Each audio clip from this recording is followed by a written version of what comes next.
नमस्कार मित्रांनो, विकास तुपे टॉक्स मध्ये तुमचं स्वागत आहे. कॅप रजिस्ट्रेशन केल्यानंतर विद्यार्थ्यांकडून सर्वात जास्त विचारला जाणारा प्रश्न म्हणजे सर, माझं व्हेरिफिकेशन झालंय का? कसं समजणार? काही विद्यार्थ्यांनी ई स्क्रुटिनी निवडले आहे, काहींनी फिजिकल स्क्रुटिनी. दोघांसाठी प्रक्रिया थोडी वेगळी असली तरी व्हेरिफिकेशन कम्प्लीट झाले की नाही कसं तपासायचं, स्टेटस मधील प्रत्येक शब्दाचा अर्थ काय आणि पुढे काय करायचं हे सगळ्या व्हिडिओमध्ये समजून घेऊ. व्हिडिओ शेवटपर्यंत पहा, कारण की याच्यामध्ये दिलेली माहिती तुमच्यासाठी खूप उपयोगाची आहे. सर्वप्रथम ई स्क्रुटिनी बद्दल. ई स्क्रुटिनी मध्ये तुम्हाला कोणत्याही केंद्रावर जाण्याची गरज नसते. तुम्ही अपलोड केलेले डॉक्युमेंट्स अधिकृत अधिकारी ऑनलाईन तपासतात. ते तुम्हाला अपलोड केल्यानंतर त्याच्यासाठी जे असेल ते सजेशन देतात. आता व्हेरिफिकेशन कसं चेक करायचं? पोर्टलवर लॉग इन करा, डॅशबोर्ड उघडा, तिथे ऍप्लिकेशन स्टेटस किंवा व्हेरिफिकेशन स्टेटस दिसेल. आता स्टेटसचा अर्थ समजून घ्या. व्हेरीफाईड याचा अर्थ तुमचे डॉक्युमेंट स्वीकारले गेले आहेत, तुमचं व्हेरिफिकेशन पूर्ण झालेलं आहे. व्हेरिफिकेशन पूर्ण झाले याचा अर्थ तुम्ही पुढील प्रक्रियेसाठी पात्र आहात. तुमचं स्टेटस अंडर स्क्रुटिनी असेल, पेंडिंग असेल, तर याचा अर्थ अधिकारी अजून तुमचे डॉक्युमेंट तपासत आहेत. घाबरायचं कारण नाही, काय वेळाने पुन्हा स्टेटस तपासा. क्वेरी रेस्ड हा स्टेटस सर्वात महत्वाचा आहे. क्वेरी रेस्ड याचा अर्थ तुमच्या एखाद्या डॉक्युमेंट मध्ये त्रुटी आहे किंवा काही माहिती अपूर्ण आहे, त्याच्यामुळे तुम्हाला स्टेटस क्वेरी रेस्ड असं दिसतं.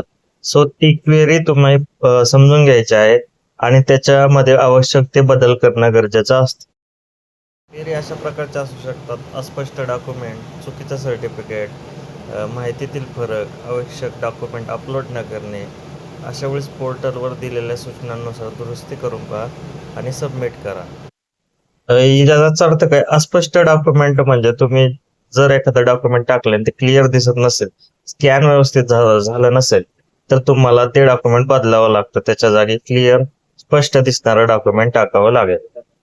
एखादं चुकीचं सर्टिफिकेट तुम्ही अपलोड केलेलं असेल, म्हणजे समजा इन्कम सर्टिफिकेटच्या जागी कास्ट सर्टिफिकेट टाकलेलं असेल, तर तुम्हाला तिथे चेंज करण्याची गरज आहे, कारण की दिलेल्या ठिकाणी तेच डॉक्युमेंट अपलोड झालेलं पाहिजे, नाही तर ती त्रुटीमध्ये कन्सिडर केलं जातं. म्हणून ती एक गोष्ट लक्षात ठेवा. त्याच्यानंतर तुम्ही भरलेल्या माहितीत फरक असेल, म्हणजे कास्ट सर्टिफिकेट वर जो नंबर आहे तो तुम्ही वेगळा टाकला आणि ऍक्च्युअल डॉक्युमेंट मध्ये फरक असेल, तर ते त्रुटीमध्ये कन्सिडर केलं जाईल.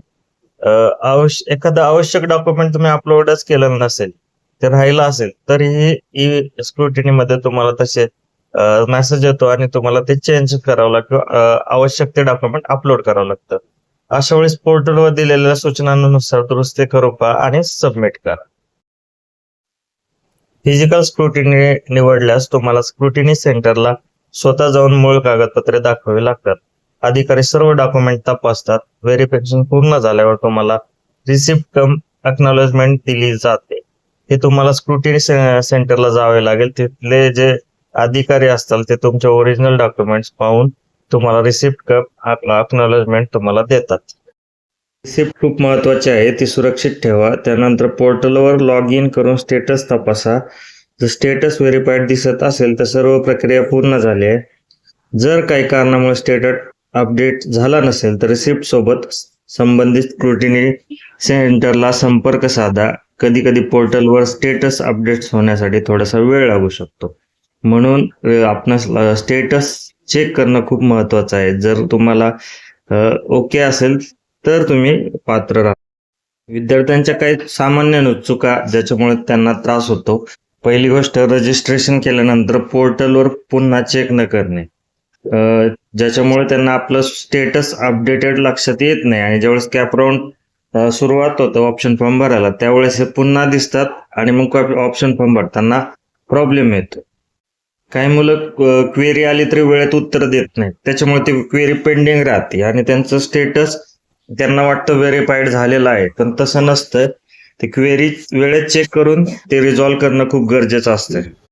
रिसिप्ट डाउनलोड करणं हे महत्वाचं आहे. काही मुलं ती रिसिप्टच डाउनलोड करत नाही. रिसिप्ट ही ते प्रोसेस कम्प्लीट झाल्याचं एक स्वरूप असतं. त्याच्यानंतर शेवटच्या दिवशी जर तुम्ही स्टेटस तपासलं तर तुम्हाला आलेली क्वेरी सॉल्व्ह करायला तेवढासा वेळ मिळत नाही, म्हणून क्वेरी त्याच्या आधीच चेक करून ते रिझॉल्व्ह करणं खूप गरजेचं आहे. शेवटी ह्या गोष्टी लक्षात ठेवा. तुम्ही स्क्रुटिनी केली असेल तर पोर्टलवरील स्टेटस नियमित तपासा.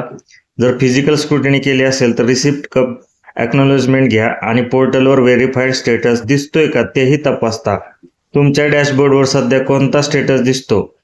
Verified, pending, under scrutiny, previous ह्यापैकी कोणता आहे तो कमेंटमध्ये नक्की सांगा. म्हणजे कोणता प्रॉब्लेम आहे ते आपल्या लक्षात येईल आणि रिझॉल्व्ह करण्यास अजून आपल्याकडे वेळ आहे, तर त्या वेळात तो करून घ्या. जर व्हिडिओ उपयुक्त वाटला तर लाईक करा. इंजिनिअरिंग ऍडमिशन संदर्भातील अचूक माहिती करता विकास रुपे टॉक्सला सबस्क्राईब करा आणि हा व्हिडिओ तुमच्या मित्रांपर्यंत नक्की शेअर करा. याचबरोबर आपल्या ऍडमिशन रिलेटेड क्वेरीचा आम्हाला कमेंट बॉक्समध्ये टाका, कारण की रजिस्ट्रेशन व्हेरिफिकेशन ही सर्वात महत्त्वाची प्रोसेस आहे, ती व्यवस्थित कंप्लीट करून घ्या.